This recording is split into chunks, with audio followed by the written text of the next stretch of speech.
Chapter 17. "Just over the next hill," Jabari called. As Issachar arrived at the hill's summit, the view stretched out around her. She could see squares of yellow grain stitched together, and tall forests in the distance. Off to their left was a village of small homes with no walls separating them. Just before them, a wide swath of water ran westward, crossing their path. Issachar strained her eyes, but she couldn't see the expanse of the sea. They had walked a long way inland, and the sea was far away. She had dreamed about Kital the night before, and she found herself thinking about him all day as they walked, remembering his tiny body next to hers at night. As she sleepily fed him out of a glass jar with a rubber nipple tied to the top, Issachar had poured all her love into the little baby, all while grieving for her mother. She remembered bathing him as an infant. At first she was terrified that she would drown him, but then he smiled and played in the water as he grew older. He loved the water and begged to spend time at the shore. Once, when Kital was about 3 years old, they visited Jerutha's mother, and Kital had asked Issachar if they could swim in the sea beyond her door. "No, of course not," she had said, shivering at the sight of the black, choppy waters. As they approached the green river, Issachar wished she could introduce him to the warm, pleasant water of Moween, or show him new fruit. She pulled her shoulders in, feeling miserable. Nothing was whole without him. Issachar felt like she was missing a part of herself. Issachar walked faster. Kital was only 4 years old. She hoped the Mawil rescuers were treating him with kindness. But of course they would be used to 2-year-olds. They would know how to care for young ones. Suddenly Issachar thought of Arya, sent out in the tiny boat that was nearly too small to hold her. She shoved the thought back to the recesses of her mind. Hope, too painful for words, tried to surface, but Issachar pushed and pushed until she had stopped herself from thinking about her lost sister. As they drew close to the river, Issachar saw that it was much broader than it had appeared in the distance, with small islands in the center. She turned to Jabari, her eyes wide. "We have to swim this?" She had loved swimming the last river. The water was beautiful, full of warmth and the flowing strength of 100 little forest springs. She still felt invigorated from the swim. This river was 3 times as wide, though. He shook his head, smiling. "This one we cross in a boat," he said. "It's the largest of the delta rivers." He went on when she didn't understand. "The mother river is called the Ariel, the great river of Moween. Ariel fans into many rivers as she makes her way to the sea at the deltas. Our city is built far upstream on the feet of the sister mountains, where Ariel begins her journey." Issachar frowned. "So why don't we walk beside the river and cross where it's smaller?" she asked. The river's swift current looked dangerous. Jabari shook his head. "Too slow," he said. "The road we follow leads straight to the city. Following the river would be a rough trail, and eventually we would reach canyons that are difficult to travel. That way would take many more days than the road we are now on." Issachar nodded and took a deep breath. She would go the way that brought her to Kital the fastest. They climbed down the hill to a dock where several small round boats were tied. Gavi reached down to loosen one while Jabari pulled an oar out of a nearby tree. The boat had bright paintings of water animals looped around its sides, with a sort of oily sealant over them. Issachar leaned closer to look at the pictures. It was not a longboat like the ones the rescuers had used to take Kital. This boat was completely round, a deep bowl that sat in the water. "Whose boat is it?" she asked, curious. Jabari glanced at her from where he was inspecting the oar, running his hand along it. "It's mine," he said. Issachar supposed that made sense. It would always be tied to the dock on the side of the river where he needed it. "It's a coracle," he added. "The people of this village are craftsmen of this type of boat." "Jabari has a thing for collecting boats," Gavi said, his voice dry. "He likes to gather a variety so he can endanger his life in many different ways." Jabari held the boat close to the dock while they clambered inside, rocking back and forth as they tried to settle in without tipping. They sat on blocks set into the bottom of the boat. Gavi was deathly white, and his jaw was clenched. Jabari had a wild, happy look on his face. His eyes flashed. "Hold on," he called out. He leaned his head back and laughed an exhilarated laugh, then plunged his oar in the water. Issika widened her eyes at Ben, and he smiled and shook his head. "Enough with the theatrics," Gavi said, his voice weak. "Let's get through the river and onto the sweet, sturdy land." The boat spun wildly as it set out, sitting very low in the water. "How many people can this boat carry?"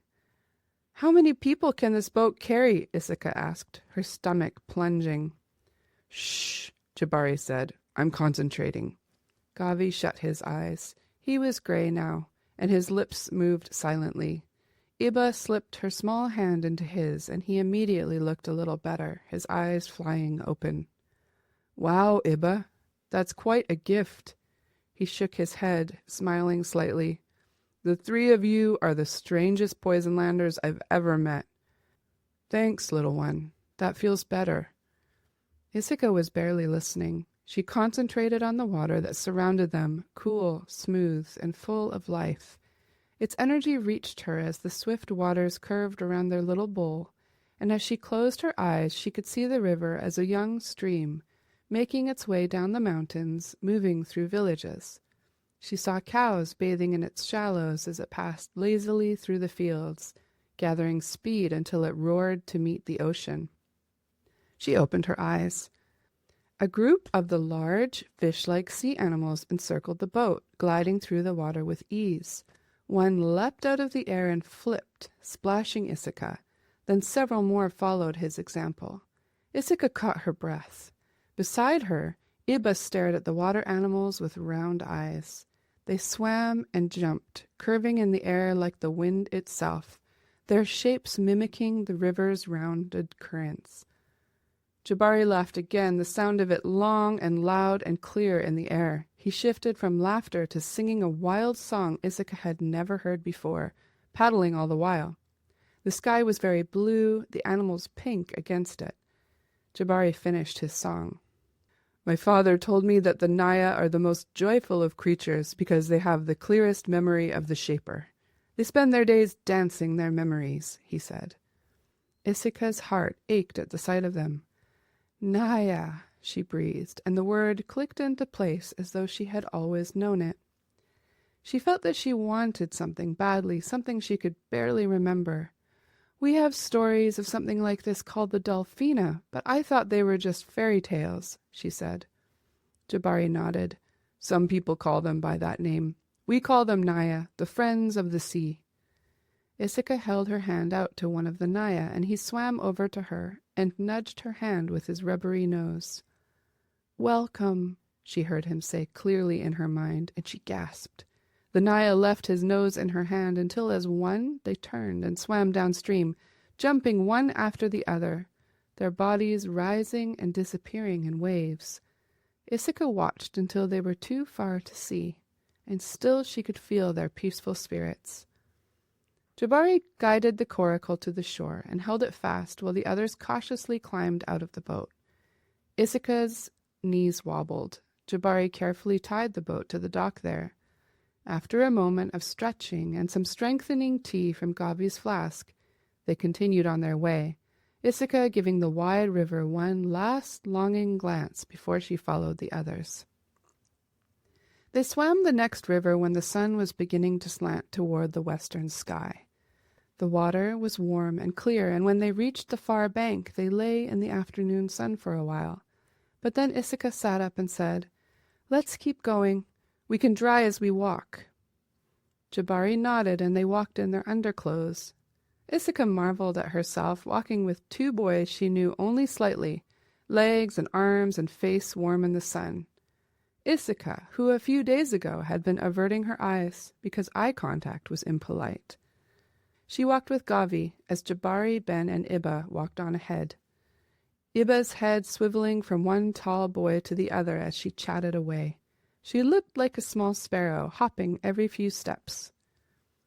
"Do you remember life in the worker village?" Issika asked Gavi. He glanced at her. He was very tall, at least a head and a half taller than her, and she was not short. Also, she couldn't help adding, you're very tall for a worker. He smiled at that. It's remarkable what good food will do, he said. Then his face grew serious. No, he said. I don't remember. They cast me out when I was 2 years old.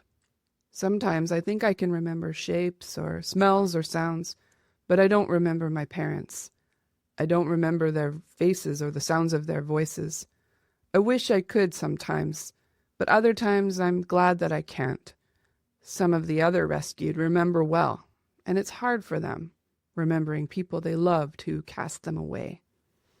Issachar felt a flash of alarm. Until they found Kital, he would be like that, remembering his brother and sisters, but knowing they had allowed him to be cast away. They needed to get to him, and soon. Issachar couldn't bear the thought of her little brother believing they hadn't wanted him. And as it had every moment of the last 4 years, the memory of Arya threatened to overwhelm Issachar. But Issachar pushed it away. Again, again, again.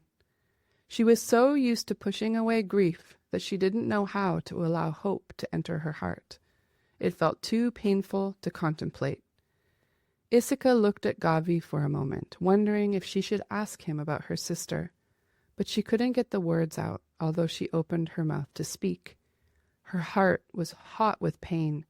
She focused on the trees around them, the way the branches met overhead, and the blue, blue sky beyond.